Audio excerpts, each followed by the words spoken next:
un lugar etéreo, lleno de luz y armonía. Los coros celestiales resuenan y los rayos dorados pintan el vasto paisaje. En el centro de todo, un trono imponente donde Dios, el Todopoderoso, reina en majestuosidad. Entre las figuras aladas destaca Lucifer, un ser único entre ellos, radiante pero con un atisbo de desafío en sus ojos. Mientras Dios insta la obediencia, la semilla del cuestionamiento germina en el corazón de Lucifer. La sala celestial, antes llena de armonía, se convierte en un telón de fondo donde se gesta la rebelión que desencadenará la guerra de los cielos. Pero todo esto fue el clímax que desencadenó la batalla más legendaria en todo el cosmos. ¿Qué existía antes de eso? ¿Por qué todos los ángeles se encontraban reunidos en un solo lugar en presencia de Dios? Esta reunión fue solo la gota que derramó el vaso que desencadenaría aquella batalla celestial, pero antes de eso, las cosas eran muy diferentes.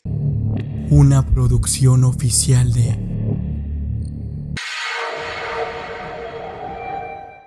Antes de la historia de cualquier criatura, vino nuestra historia, que es la más antigua. De hecho, esta historia tuvo lugar antes del tiempo. Antes de nuestra historia, no hay historia alguna, puesto que el único que estaba antes de nosotros no tiene historia. Dios no tiene historia. En el principio estaba el ser infinito, la Trinidad sublime. Imaginaos a Dios como una inmensa esfera de luz, blanquísima. Debo recurrir a términos limitados, a comparaciones, para expresar lo incomparable. Dios no es una esfera, Dios no tiene forma geométrica alguna, pero os pido que imaginéis mi historia de un modo visual. Imaginaos al gran Dios como una gran esfera de luz de proporciones infinitas. Al principio únicamente existía esa esfera, nadie la contemplaba, nadie la podía ver, porque no había nadie. Una voz poderosa resonó en el interior de esa esfera y dijo: hágase, y de la esfera surgió una luz. Aquel acto parece semejante a una flor que extendiera sus pétalos blancos. Si uno se aproxima a esa luz, veía que cada luz estaba formado por millones de seres angélicos. Los ángeles más grandiosos se encontraban suspendidos, como tocando la esfera. Cada ángel superior tenía otros menores alrededor de él, como planetas que rodeaban a un astro. Esos ángeles eran mis hermanos, mis maestros. Todos fuimos formados por nuestro Padre, Dios. Quiero que entiendan bien la siguiente parte,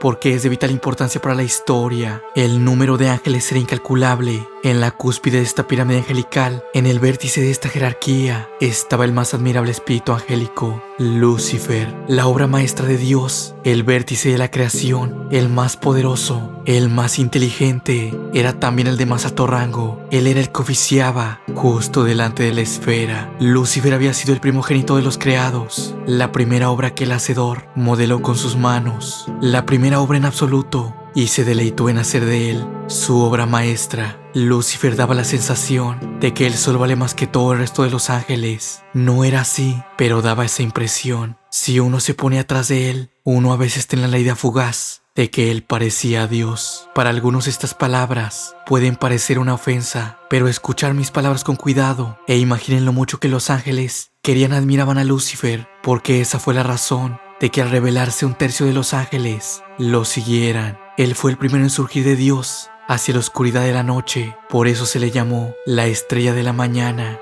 pues la estrella de la mañana es también la primera en aparecer en la oscuridad de la noche, y esta fue la primera estrella que brilló en la noche de la creación. Algunos ángeles se excedían en su admiración a él, algunos espíritus iban más allá de lo razonable, de lo justo, de lo adecuado, pero eso no le afectó. Lucifer era recto y honrado, o al menos hasta ese momento. Algo que no sabíamos nosotros los ángeles en ese momento era que Dios hablaba con Lucifer de manera privada y le decía en ocasiones que se dejaba llevar por pensamientos mundanos. No es que él fuera malo, pero Dios había notado que Lucifer se fijaba en cosas un poco superficiales, asuntos que enfriaban su corazón. Sus propios proyectos intelectuales le quitaban tiempo de estar con Dios. La comunicación con otros ángeles fue ocupando más y más tiempo del que debería haber ocupado en la conversación con su padre. De forma casi imperceptible, su amor se fue enfriando. Resulta difícil resumir en un par de párrafos una historia que fue muy larga, en la que hubo muchas fases y regresos y vueltas a empezar. En Lucifer hubo propósitos y recaídas en la tibieza, Momentos en los que dijo con todas sus fuerzas: debo amar más al que me lo ha dado todo. Dios en algún momento nos comentó que tendría una revelación,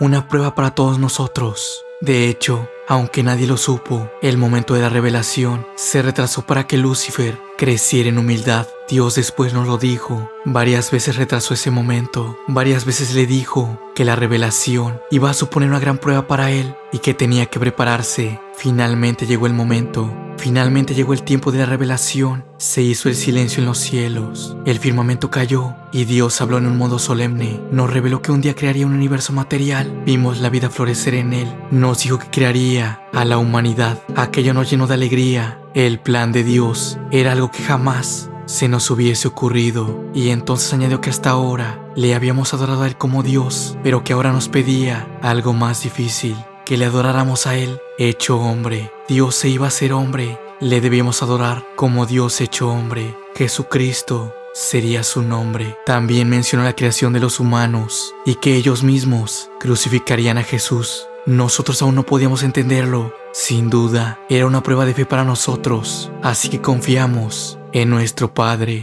Lucifer estaba con la boca abierta. No podía creer lo que veía. Estaba atónito. De pronto, un sentimiento le llenó de amargura. Lucifer hubiera sido el vaso más perfecto para contener la divinidad. ¿Por qué Dios escogería a lo más imperfecto? ¿Por qué Dios no hacía lo más adecuado? Pensó. ¿Por qué Dios me humilla de esta forma? Muchos ángeles volteaban a ver a Lucifer y le preguntaron ¿por qué no se arrodillaba? El silencio y la mirada fija del príncipe hicieron que surgiera la inquietud en muchos. Una quinta parte de las glorias estaba adorando a Dios. El resto se hallaba aún asimilando la dura idea, aunque más y más iban cayendo con humildad sobre sus rodillas. La inmovilidad de Lucifer era enigmática, como un pozo sin fondo. Lentamente abrió sus labios y exclamó carente de emoción: no. Pronunció esta palabra de forma seria y rotunda, sin ningún enfado. Fue como el no de la dignidad. Lo pronunció como un rey en su trono. Si este hubiera tenido pulso, este no se habría acelerado en lo más mínimo. Y fue que Lucifer dijo lo siguiente: ¿no os dais cuenta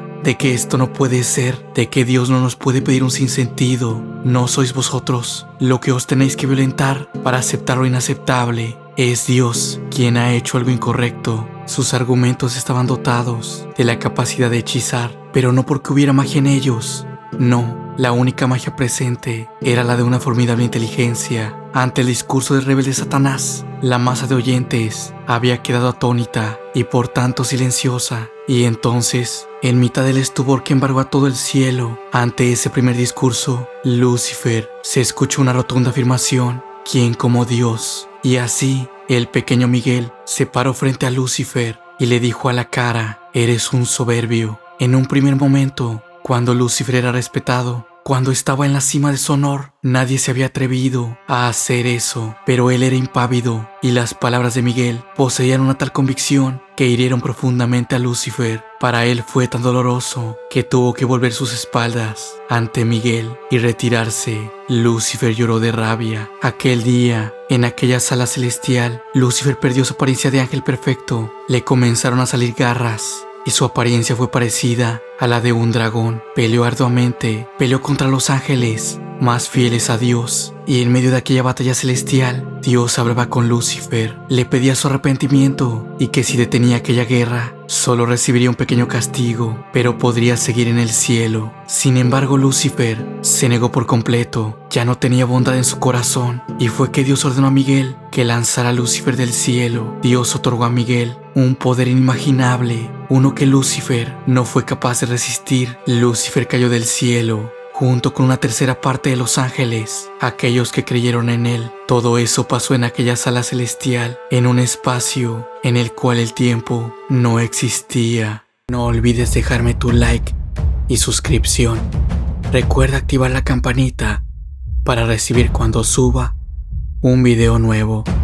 Yo soy Alejandro y te deseo una hermosa pesadilla.